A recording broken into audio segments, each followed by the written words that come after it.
You're listening to Arsenal Pass, a flesh and blood podcast for players by players. And all about strategy, leveling up, and the latest news in the world of Wraith. Welcome to Arsenal Pass. Hello everyone and welcome back to episode 175 of Arsenal Pass. This week on the pod we're covering Skirmish Season 9. Got our primer episode here. We've got two formats for Skirmish Season 9, Brendan. We're playing a little bit of Living Legend, a little bit of Blitz. So we're going to talk through those two formats, give you a bit of an overview of what those formats look like. What are the decks to beat? What are the decks to play? Kicks off in... When do we kick off? At the time this pod drops, it'll be next weekend. It's the 24th to the 8th of September. That's Skirmish season. So looking forward to it. Anyway, Brendan, how's the week been? Pretty good. I just got back from San Diego. It's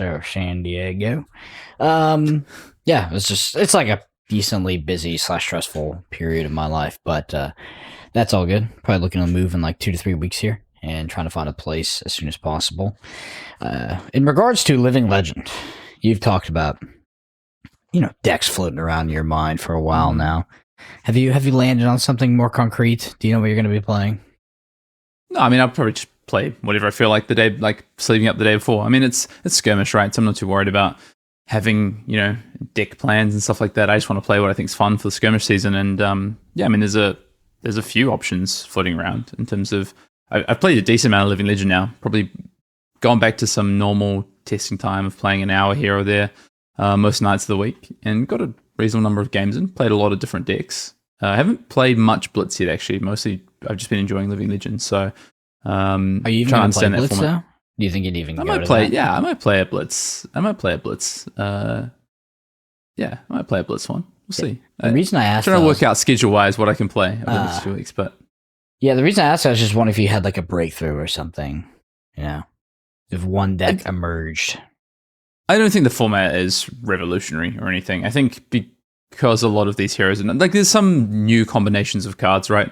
If you look at something like Prism Awakener of Souls, an interesting one, I think, because it gets access to Luminaris, which it doesn't, obviously, in Classic Constructed, so it looks a little bit different to how it does in Classic Constructed, whereas a lot of other decks look similar or very similar to what they either did when they were legal in Classic Constructed, if you take the heroes that are currently already hit Living Legend, or if you take the heroes that are currently in Classic Constructed, but maybe some cards are not available in Classic Constructed.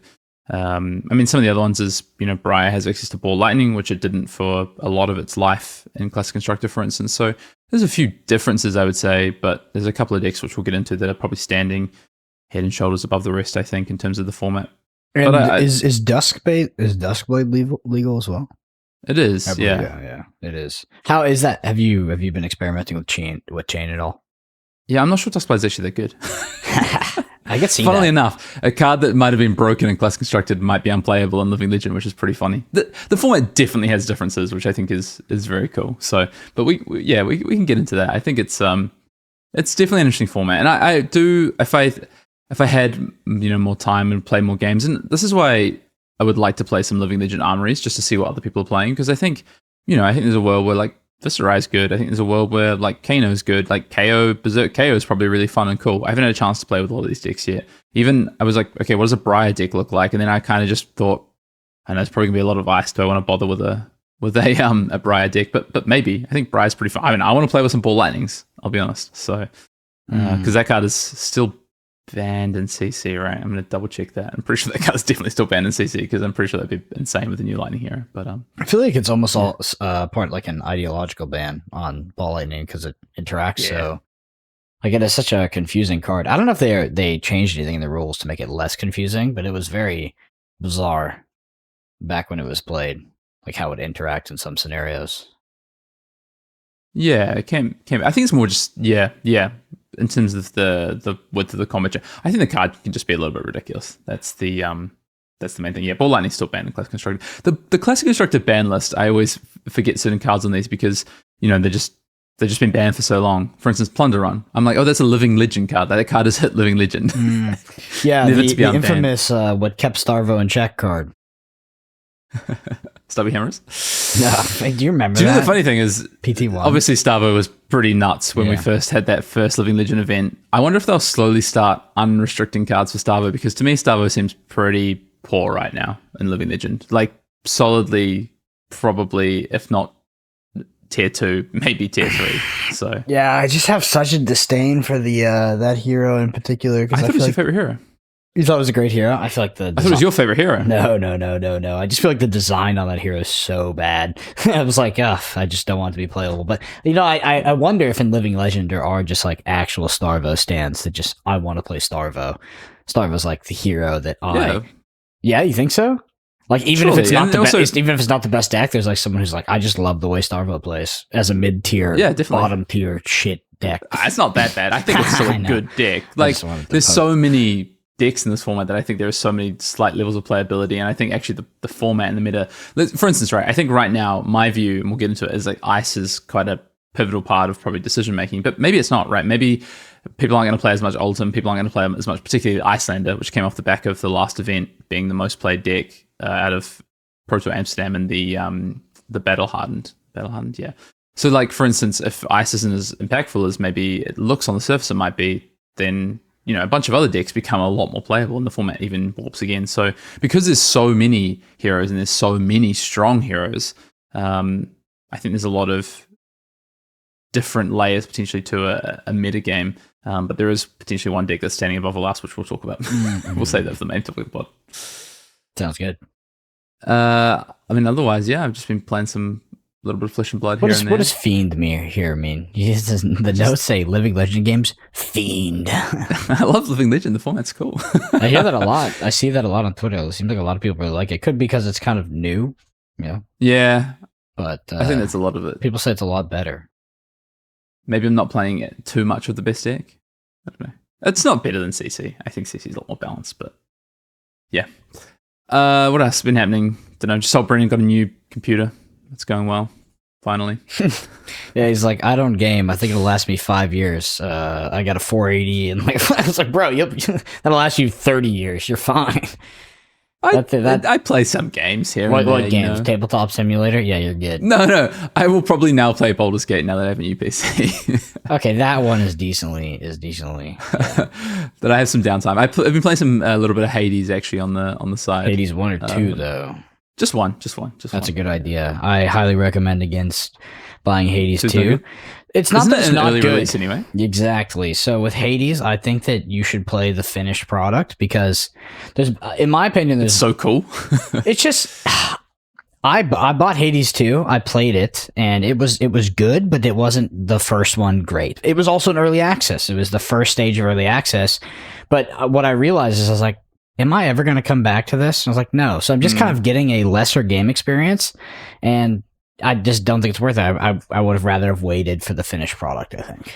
Yeah, that makes a lot of sense. I mean, I'm generally not in a rush to play games. Like, I will wait years before. I just started playing in my last kind of time off. I had a couple of days off after, when was it? After Nationals, actually. And with work, I had a couple of days off. I played Horizon for the first time. So I'm not in a rush to play Horizon Zero Dawn. The game? The single-player game? Yeah. How old? Yeah, like the old one. Yeah, it's like 5 or 6 years old. But I'm not in a rush to play games. Like, this is the thing. Like, I will play them in my own time. I don't have a lot of time to. Well, I don't prioritize, I guess, playing video games. So I usually like to play it in blocks. Yeah, I spend a bunch of time playing cards, don't I? Anyway, we go to the news. More Rosetta cards.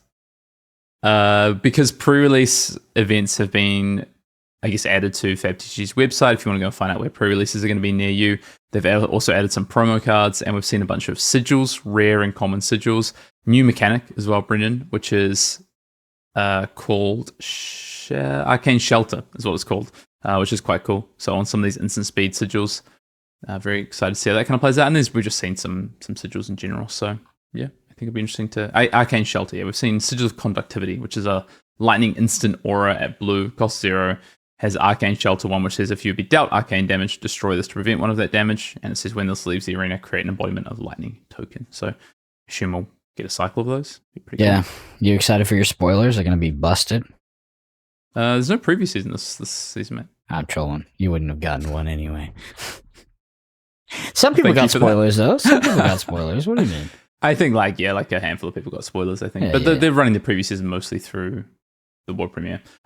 One card we do need to talk about though is Splatter Skull, which is a preview that was shown, which is a brute card, so it's an expansion slot card.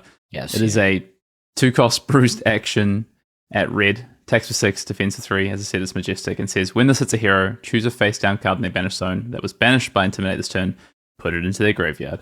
It's kind of like brute. Well, brute. I say brute. It's Rhinar CNC in a way, kind of.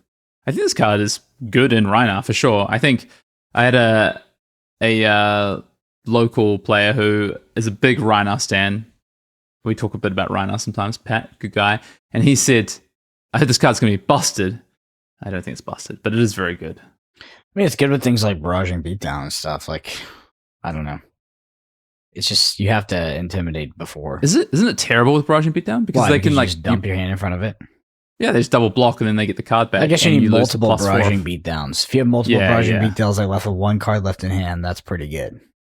I think it's better with built-in intimidate, like cards like Pack Hunt and stuff like that, because if you go like Pack Hunt or something like this, I don't know. But you need the Gogan now, right? Yeah, that's what I mean. Like, I think this card is fine. I don't think it's phenomenal. I mean, it just has an on-hit effect, which is the thing Brute has been lacking in these kind of 6 attack slots. It's not changing the world. Like, I would have taken like the card I want to see as a Rhinar player, a little bit more damage equation in my values. I want to see like another swing big, really. But Jason Chung is on record saying that he thinks that card was a mistake, so I don't think we'll be seeing swing big anytime soon. Dude, the art for Sigil of Cycles, speaking of video games, looks exactly It's like cool. the... Was that? Well, it looks like DayZ. It looks like the DayZ map. It's like all of the DayZ farmland is separated by those the trees that surround like these big open spaces. It is like astonishingly similar to that. That's just like what farmland looks like. That's what farmland in New Zealand looks like. Yeah, but do they always have the trees around the plot? Yeah, it's pretty common in New Zealand. Well, it's common in Zealand. Russia as well, as I've learned from DayZ. Oh, right. DayZ's. I've never played DayZ, so there you go. That's cool. I like it. Was a good game. Cool. Anything else? ProQuest for PT1 next year, 2025, the European PT is not. I guess this is a weird thing that LSS do where they put things on the retailer page, but there's no like official announcement. But you can see all the details for ProQuest for PT1 in Europe in 2025. It's happening. Well, the ProQuest season is happening October 5th to 27th. It's either class constructed or Rosetta Draft, and basically this is going to feed straight into the World Championships. So the last weekend of this is the weekend before the World Championships, and so we're going to have some decent data on CC, and I guess people will be able to practice their Rosetta Draft. It's really interesting. I really want to get a Pro Tour at one point where we don't have a Tier 2 season prior to the Pro Tour, so that the set can be more so unknown before we get to a Pro Tour. That'd be quite nice, but. Or you can just have it very close after the release. Yeah, I mean, I'm assuming that's what you're saying, but you just have it close after the release, kind of like we did with... For sure, exactly. Or you could not do that, and you could just have a big ban right before. That'd be fun. Yeah, I'll take the release one. Okay. I wonder if they'll ever do that. I know that LSS have definitely had that feedback, so at this point I just assume it's just a very purposeful strategic decision to not do this. And I can only... The only sort of thing or the conclusion I draw from it basically is that I think that their feeling is that they want to maximize the level of interest for these ProQuest seasons and Road to National seasons, which makes sense. I get it. I just wonder if they could do it, flip the other way around. So you'd have something like the World Championships, and then immediately the following week you have the ProQuest season. Interesting. I wonder if that. I wonder if they're voting that specifically because. Players might be disinterested in that sort of format, and they don't really. They maybe care, like maybe. But it qualifies PT you for players something. Are less kind of sensitive to the meta feeling solved and stale. Yeah, maybe. I also just wonder, like, is it solved and stale? Like, LSS have been priding themselves on kind of the evolution of the format. So is it really I would say, stale? I would argue that for a ProQuest season, whether or not it is actually solved or stale is not very relevant. Where it is relevant as you lead to a P2. What is relevant is you lead into a PTQ season like or like a Road to National season is if the casual player base thinks it's solved.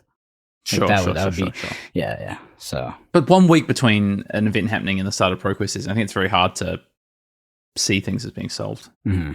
But also equally as hard to potentially react. Anyway, I would like to see that at some point. Flip the script on that one. Have the Tier 4 event sort of 2 to 3 weeks after release, and then have the Tier 2 events immediately following that. So, come on, Cookout.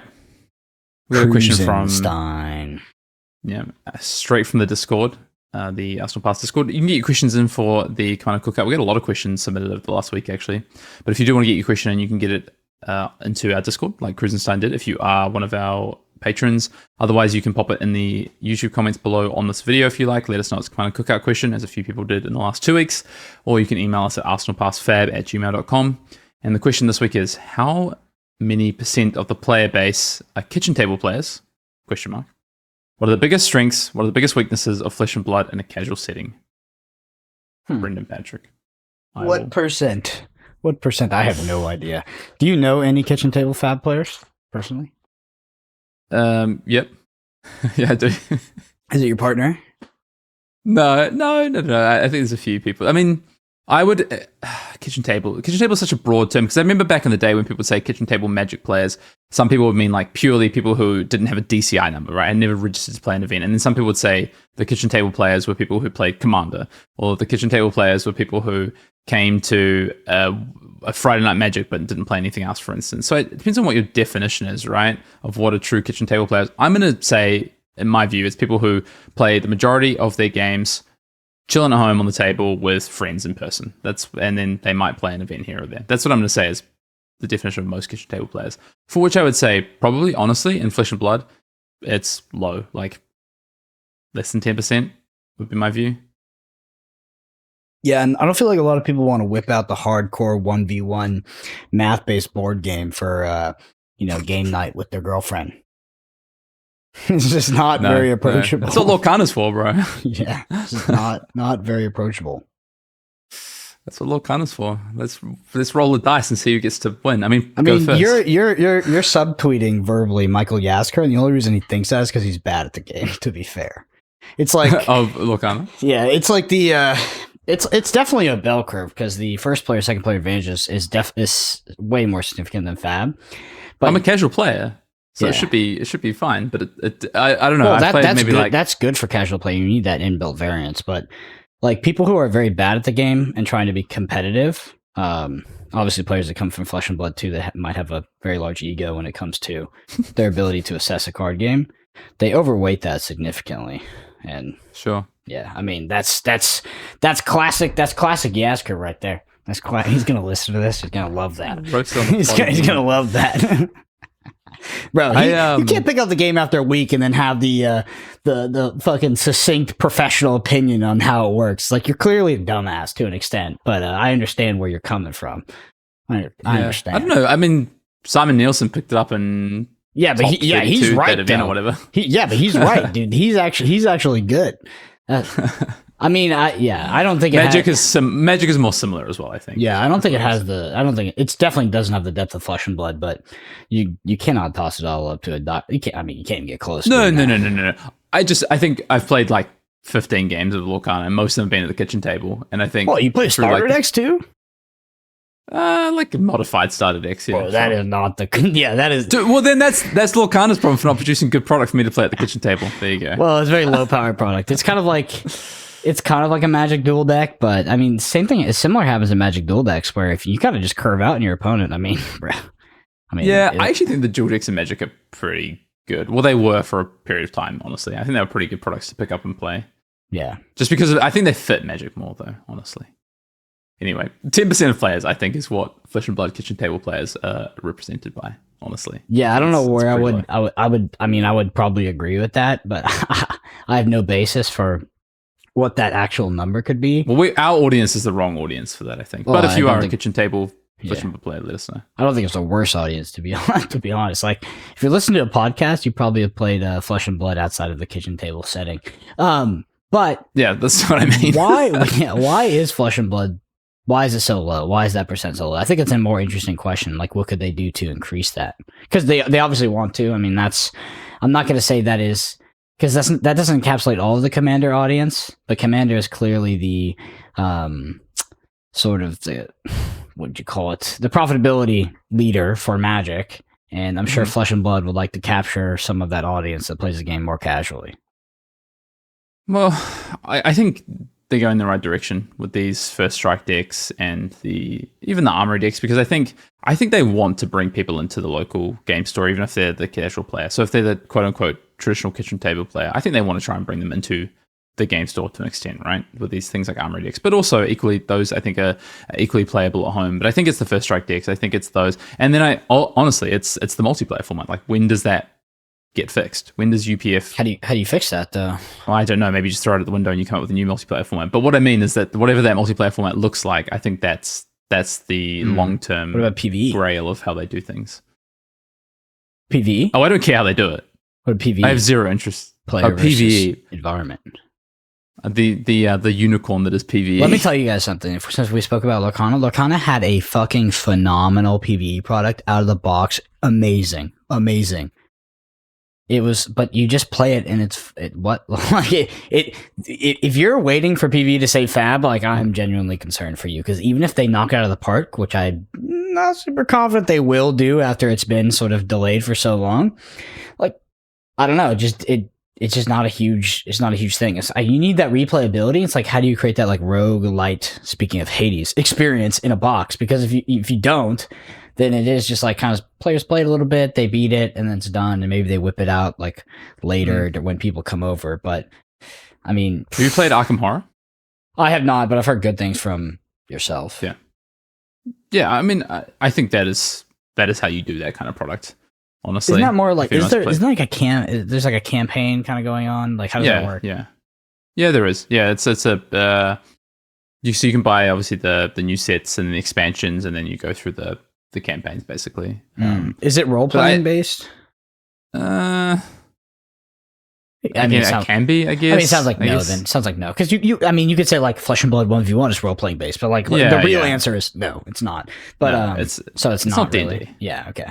Got it. I mean, there is some context, right, to the events that happen, but like there's some script, But anyway, I think that's, if you're talking about pure like how to get people engaged for a long term of something that's player versus environment, it's more down that road. If you want to develop a product, and I think this is why we haven't seen it, because you're right. I think it's so hard to develop a PvE product that has high replayability, that is kind of does what is true to the Flesh and Blood game, and I think that's where they're struggling. So that's why I just think multiplayer is more interesting than PvE.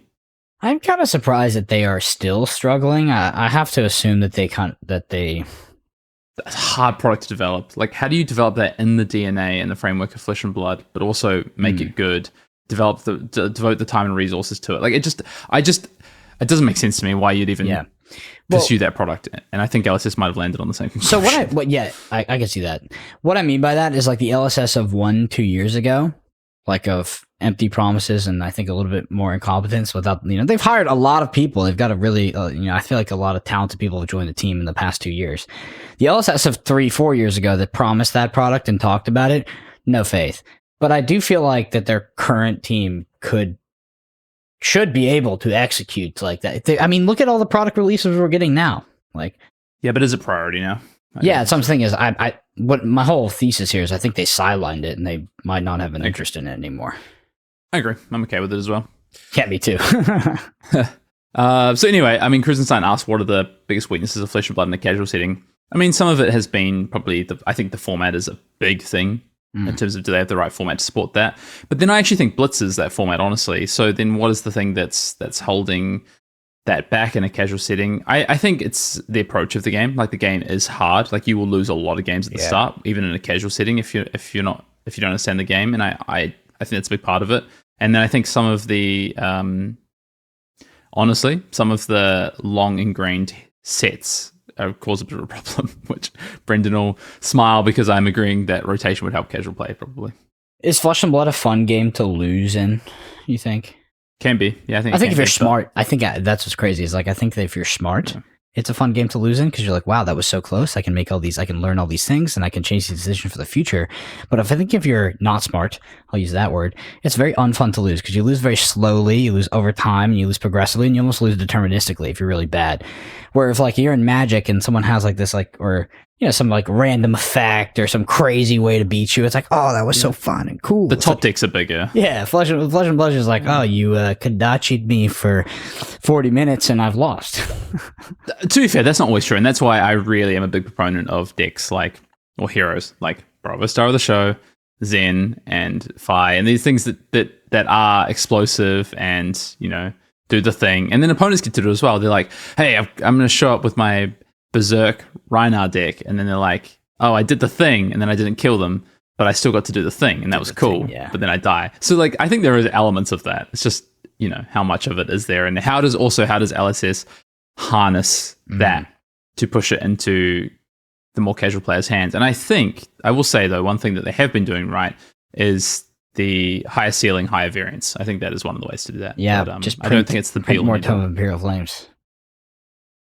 No, that's not what I mean. But I feel like I'm kind of eating my shoe on talking shit on Starvo earlier because Starvo is the encapsulation of doing the thing, getting lucky, and like if you are completely ignorant of how anything regarding Flesh and Blood, I can see how that would be a fun experience game to game, win or loss. You're just like, oh, I fucking fused 3 times in a row. I once saw someone teaching someone how to play Starvo at like an armory event. And the person goes, so if I have the green card, the whatever they like was trying to say the colors, like the blue card, the green card, and the yellow card, I'm good, right? Or like whatever. I'm just like half showing the hand, like what else do I need? It's a soon to be Pro Tour top 8er right there, Starvo. Potentially. Well, we'll see. Living Legend Pro Tour, maybe one day. If you want to get your questions in for Command Cookup, as I say, you can do so. YouTube comments below, Discord if you're an Arsenal Pass patron, or email us arsenalpassfab@gmail.com. Main topic of the pod, Skirmish Season 9 is imminent. It is coming. Living Legend is here. Blitz is here. We're going to talk through the 2 formats. I've pulled some data, Brendan. I've been doing some diving, looking at some Teleshard data. I've been looking at some event data. So we've got some data to look at. As you know, I love a bit of data behind it. I guess formats. We're going to talk about some of the top decks, and then I guess some of the decks to play, I think, or decks to maybe potentially avoid. And yeah, probably just I did a Patreon pod a couple of weeks ago on this a little bit, but this is before I got to play mini games, and this is more of the state of the format and decks to play. Played a lot more since then and got a lot more thoughts, so I want to dive a little bit deeper into these things. Do you want to talk about format first? Go for it. I have, where are we? I got to flick to the right tab. So we've had a few events over the past sort of year, I would say. So do you know the first time we saw Living Legend wasn't that long ago, right? It was Barcelona Worlds. Yes, so less than a year ago at this point. Yes, that's a hard event to forget. People were. I remember the energy around that event as well, in particular because I was there. People are extremely excited, very happy. Yeah, for sure. I slipped in. I know you did because you were a fucking bad boy the night before. Would you get there like 3 or something? I blamed the 3 floating guys. Yeah, you got there hella late. Yeah, but the energy was palpable. People were loving it, and Starvo was disgustingly broken, but people still seemed to have a good time. 8 of the top 8 were Bravo Star of the Show.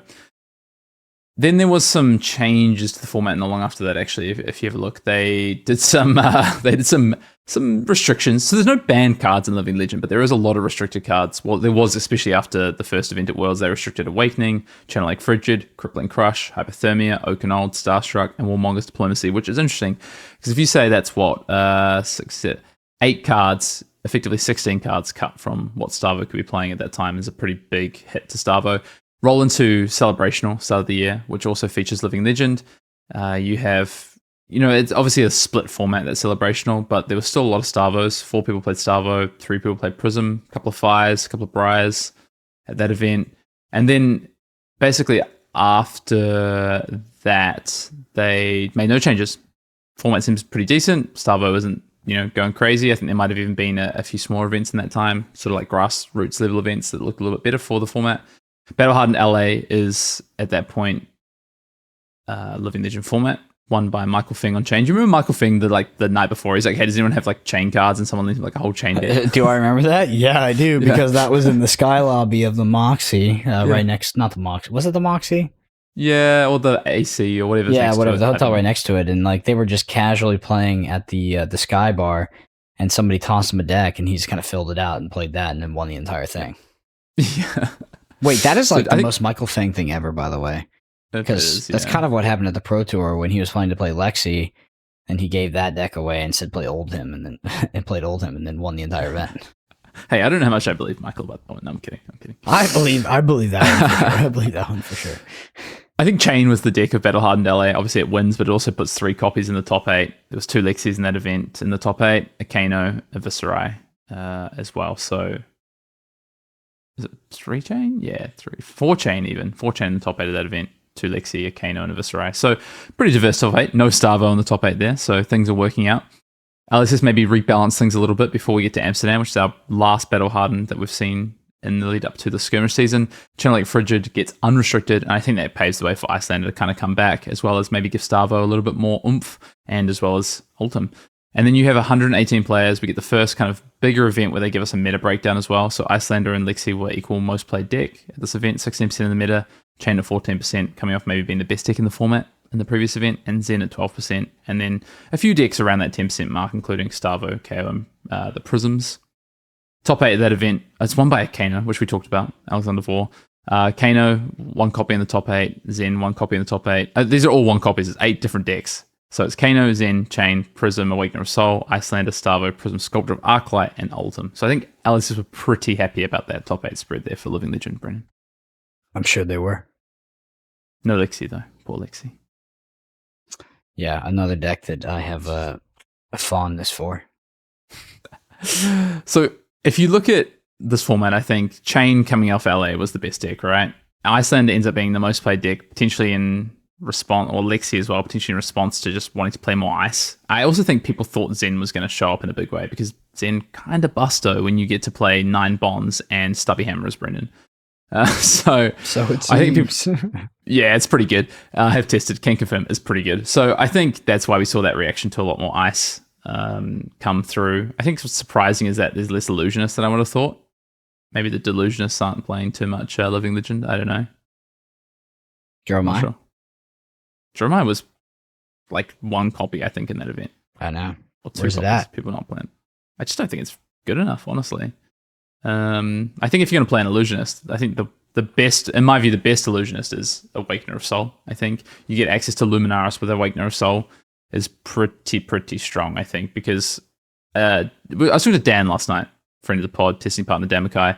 He put it author, very eloquent. by the way, check out his book. Yeah, author, check out. He's got a new book out, actually. Yeah.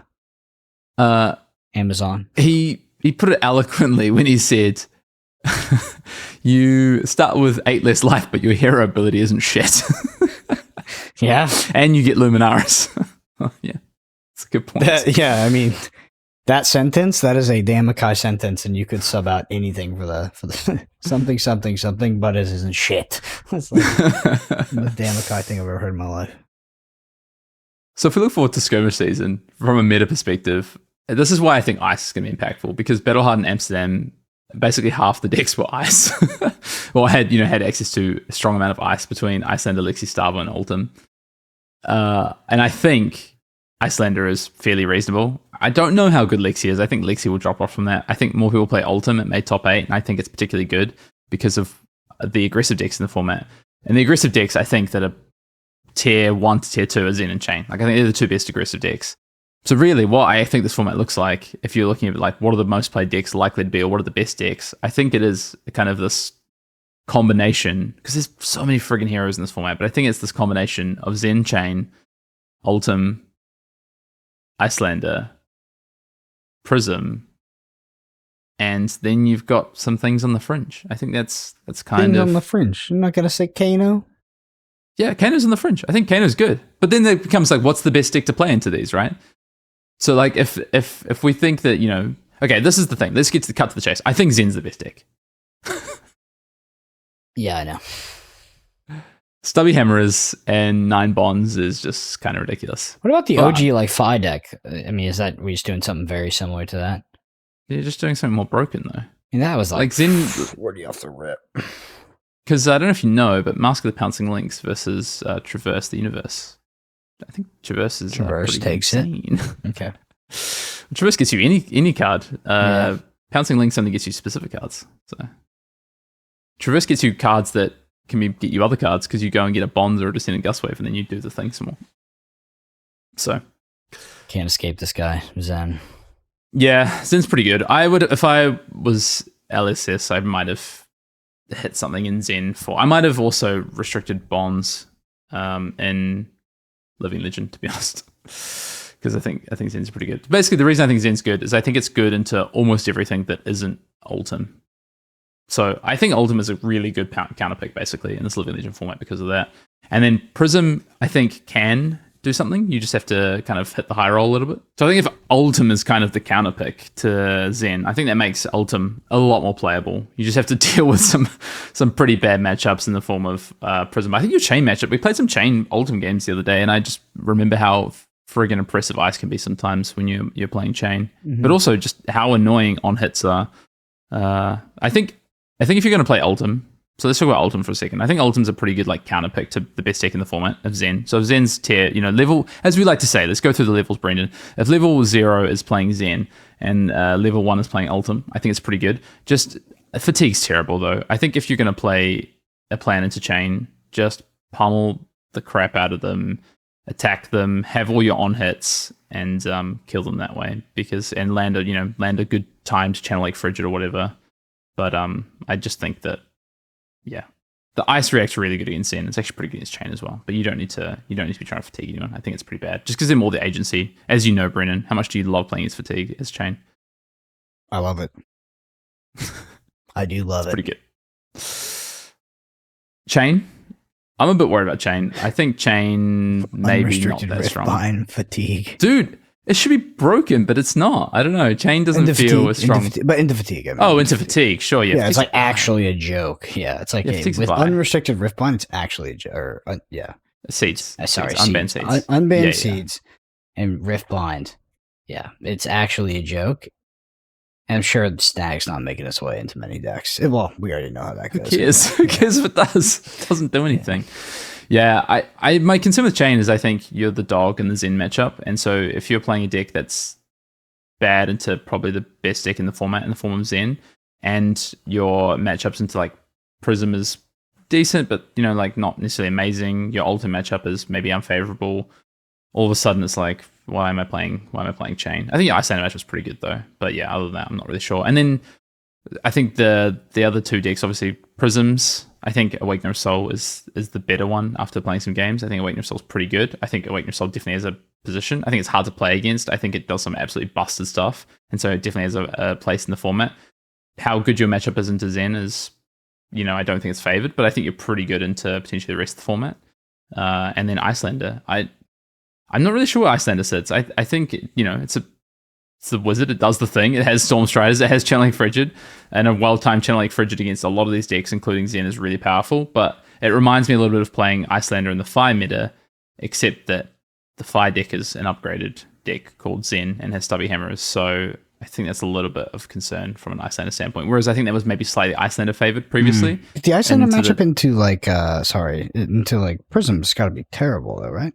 Like is not usually the reason to not play the Icelanders because so I think it depends how much Prism's going to show up, right? But Prism was 5% of the meta at LA, so I think basically if Zen and then these other 4 decks are kind of around there, I think you're making meta picks based on what you expect to see at your skirmishes, and also potentially just what you want to play, what do you enjoy playing? Because I think a lot of these decks are really powerful. My one deck I might not play just because it's fun and powerful is Ultim, because if you're expecting a bunch of wizards and illusionists, then you're going to have such a bad time, regardless of anything else, honestly. Mm-hmm. Well, I know I would be expecting a lot of illusionists in the biggest city in the world, Dallas-Fort Worth. Some big Prism fans. My locals are big Prism stands as well, so I think I might not play Ultim, to be honest. Yeah. Just quickly touching on some of the other decks, and I guess if they're worth touching or not. I think Berserk KO is definitely a deck worth exploring. Seems pretty cool. It's super fun, I think. Starvo, I think, does have a place, even with the neutered down, because you can just do the thing and do the high roll, and I think you can have a good matchup into the Illusionist potentially. But I don't know. It's tough with all those cards restricted. It is tough. You are kind of relying on some much more favorable draws, and you just play all these bad 2 blocks in your deck. And then what have we not talked about? Kano. Yeah, I actually think Kano's pretty good. Honestly, might be a pretty decent meta pick. You don't actually pick up anything in Living Legend, but you just have a deck that's powerful and might line up well into, especially if Icelander kind of drops off and you get to play against a bunch of Zen, Ultim, and even Chain. Like, that's a pretty reasonable spot for Kano to be in, depending on the spell void that people bring. Yeah, I was gonna say. Yeah. But my outlier is going to be Briar, I think, if you're not expecting much Ultim and Icelander. I think Briar might be, yeah. Lexi, I don't know, honestly. I don't know where Lexi sits right now. I'm TBC on that one. I think it's not powerful enough as an aggro deck and not the best ice deck. So either that means it should be unplayable, or it might be one of the best decks in the format because it does everything kind of well. I feel like Icelander is kind of like that too. It kind of does everything well. Yes. It's like is good against everything except for it has this like Everything. kryptonite. No, it has a kryptonite in form of Illusionist, I think. Like an actual kryptonite. Yeah, I think Zen probably dunks on Iceland, honestly. And Really? we played Okay. a couple played of Chain that. versus Icelander games, and it felt pretty good for Chain. So Okay, yeah, I haven't played Icelander versus Zen, so I'll Yep. take your word for it. what a fun matchup. All right, should we talk about Blitz? Obviously, Blitz is the other format that we're seeing for Skirmish Season 9. This is the format I've played less of at this point, but Blitz is a format that I think is in a pretty interesting spot because, again, just the amount of heroes that we're seeing come into it. And I think if you look at so there's not much Teleshard data for Living Legend, but there's a lot of Teleshard data for Blitz, and people have been playing a lot of Blitz on Teleshard. I'm assuming in preparation for Skirmish Season. Also, it's just a quick format you can play a lot of games of pretty easily. We did also have the Nationals ProQuest season, so the ProQuest Plus that were attached to a lot of Nationals around the world generally were Blitz format, and then we also had New Jersey Battle Hardened. So I think if you let's look at New Jersey first because I think it's quite interesting. That was 5 Zens in the top 8, a Zen mirror match in the final, including Michael Hamilton in that one.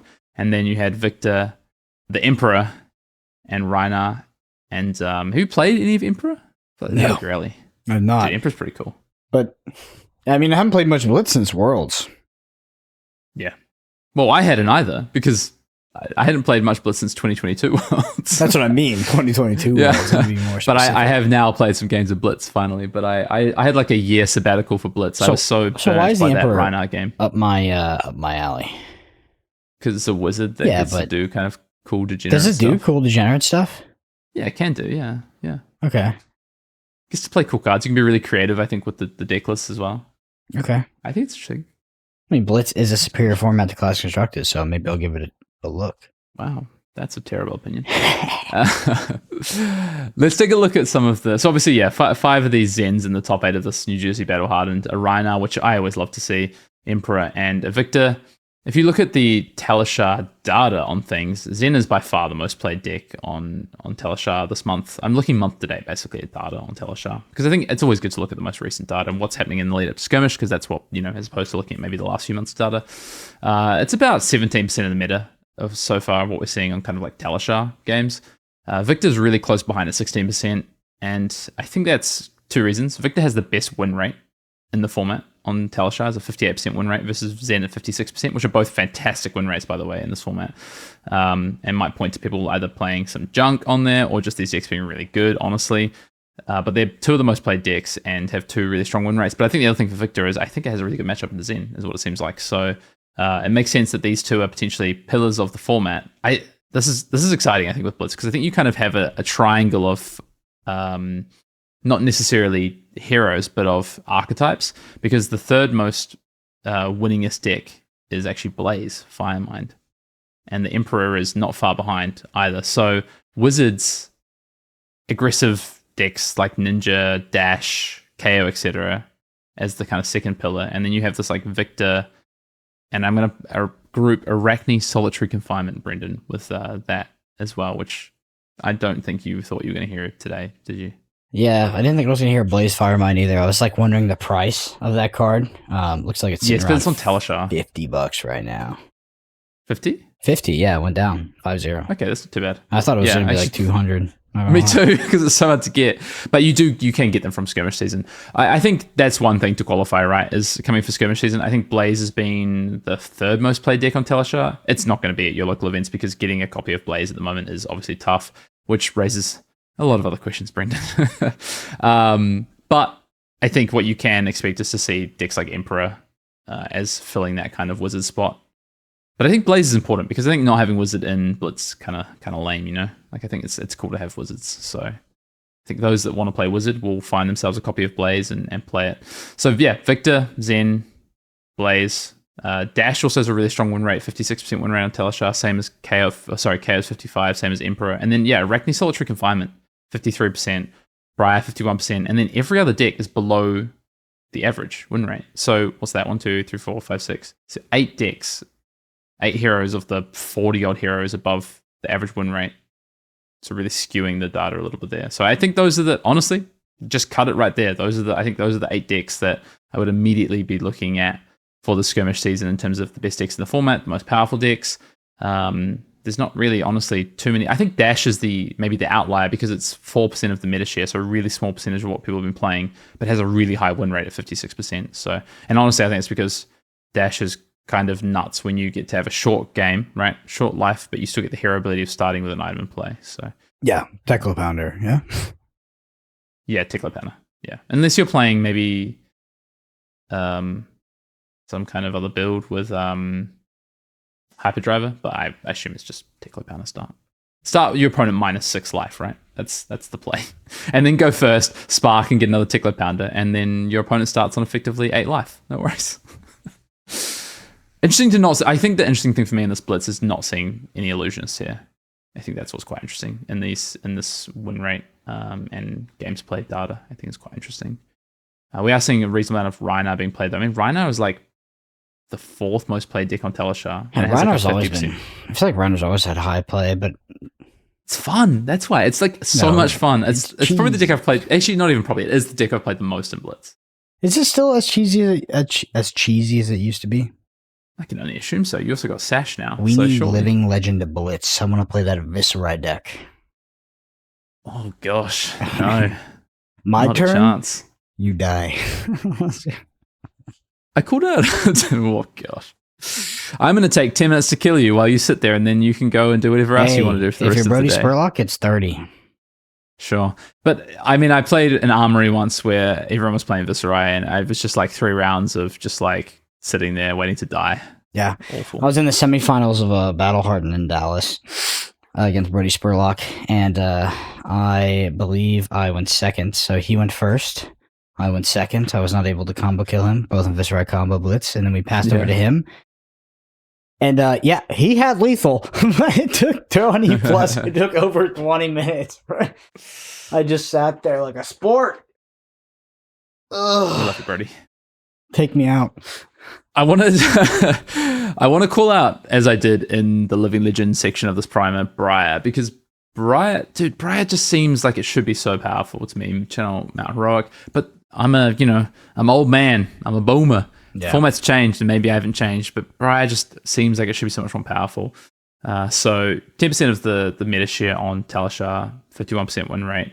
I think Briar is interest because I think there's a lot of different ways to build a Briar deck in Blitz. I've personally had a lot of fun with Briar and Blitz over the years, with it, when it was completely busted, when you had a lot of cards league that were busted, to now where it's a bit more reserved, but it's definitely a Mount Heroic deck.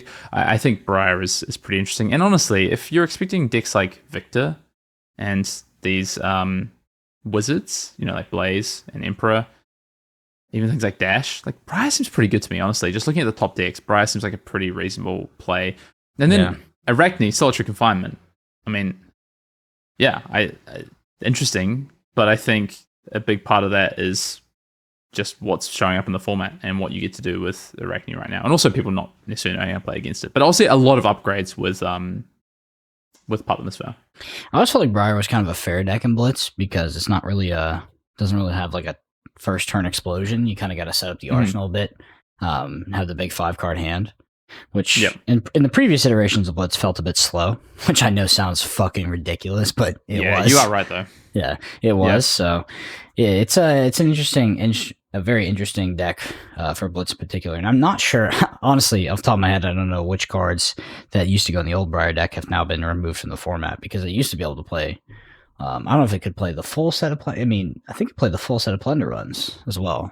Is that still possible? So yeah, Plunder Run's still legal in Blitz. That's the thing. So this is the banned list in Blitz, which is worth having a look at. But just to remind those folk listening, so Aether Flare, Aether Wildfire, Awakening, Ball Lightning, Berserk, Bloodsheath Skelata, Crown of Seeds, Drone of Brutality, Duskblade, Hardened Crosstrap, Mask of the Pouncing Lings, Snapback, and Stubby Hammerers. So look at that list.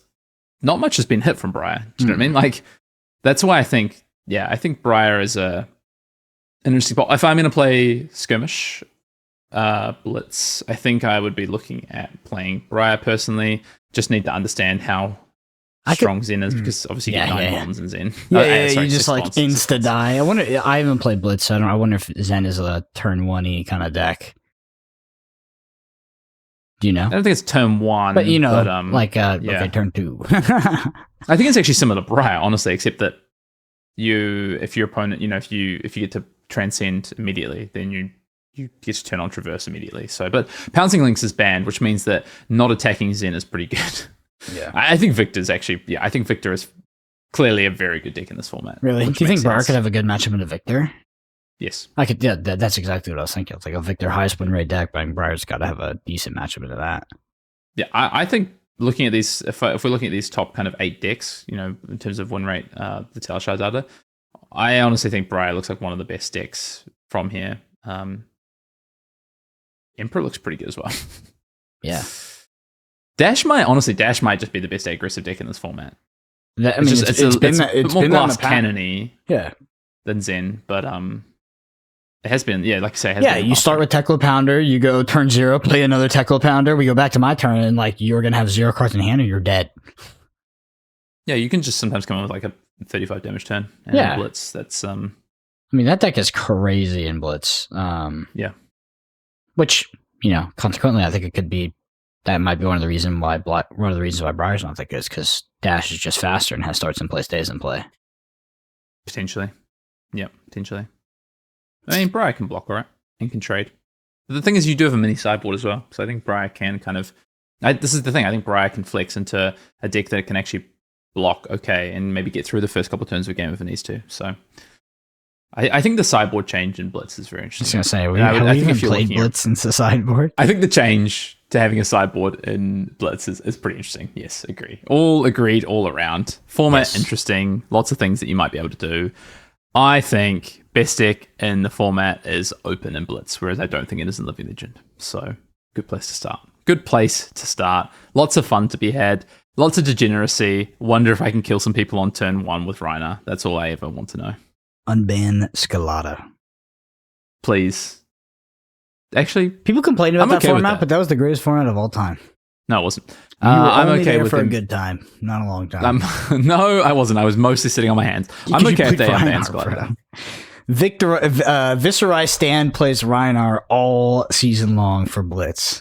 That was. I think I played this. I don't think I played much during that format, to be honest. But I think I did. Yeah, I thought you, dude. No, you definitely played Reinar, because I fucking lost at a Battle Harden, and someone was like, "This is actually Hayden's deck." I was like, "Yeah, great, bro, cool." Killed me on turn 0 or something. I was like, "Yeah," but I feel like that Skirmish season happened, and then Viserai became the deck after that Skirmish season, potentially. Because I played, that was probably my favorite Skirmish season. I think I managed to win like 3 or 4 skirmishes. One with Reinar, maybe one with Dash, and then one with Briar. It's very funny losing, and someone's like, "Oh, by the way, this is Hayden's deck." Because like that makes me feel so much better. Good, yeah, made me feel. I beat them in well. the quarters right after. No, that's disappointing. They went undefeated. I think I met that player. I think I met that player at a PT. Yeah.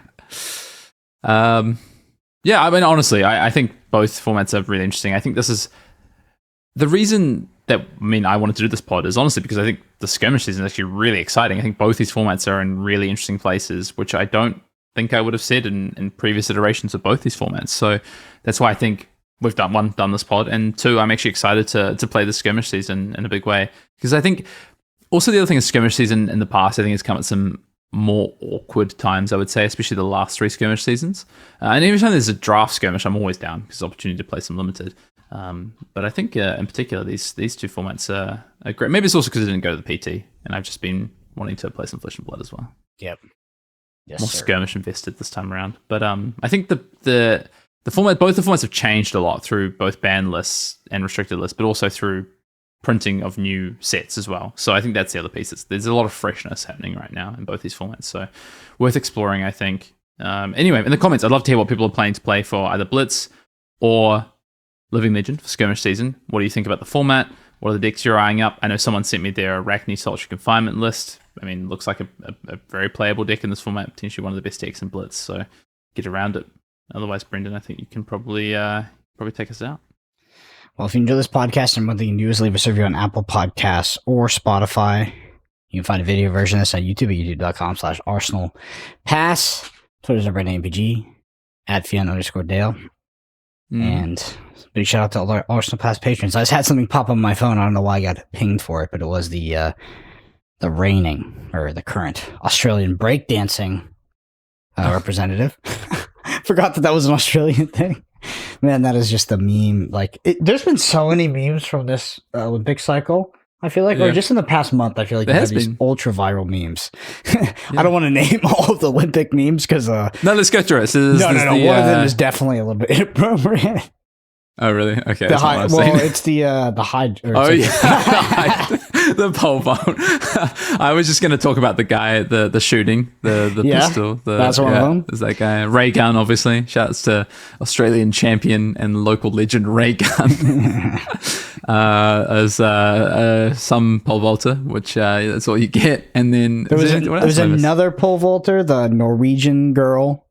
It became a bit of a meme. Oh, she was just I haven't seen that one.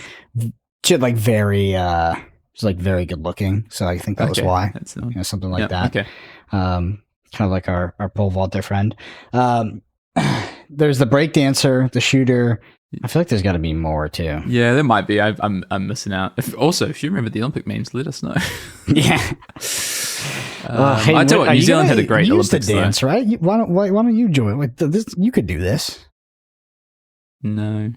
Dude, did you see that bit? You could have done that. Yeah, okay. I saw what she did, but I've also seen all the other videos of her like dancing, and she's actually really pretty. I wouldn't say really good, pretty good. But then also you see like the people who are doing well, and they're insane. So I didn't even know it was an Olympic sport until after she did that, and then I was like, oh, it's also no longer an Olympic sport. So. Oh, really? Did they? It just got the one. Yeah. Okay. Interesting. I was watching. I saw this like kayaking thing, and they were like going down this like man-made little river and like doing like these flips, like these just like flipping. Yeah. I didn't know that. There's so many. New Zealand got a gold medal in that, man. Really? Got a gold medal. Shit. Yeah. Didn't want to stamp on the national pride. Wait, which country were you cheering for? New Zealand or Australia? New Zealand, of course. Bro, Australia had a good Olympics as well, though. Yeah, you got the breakdancer. All right. Thank y'all so much for listening. We'll see you next week.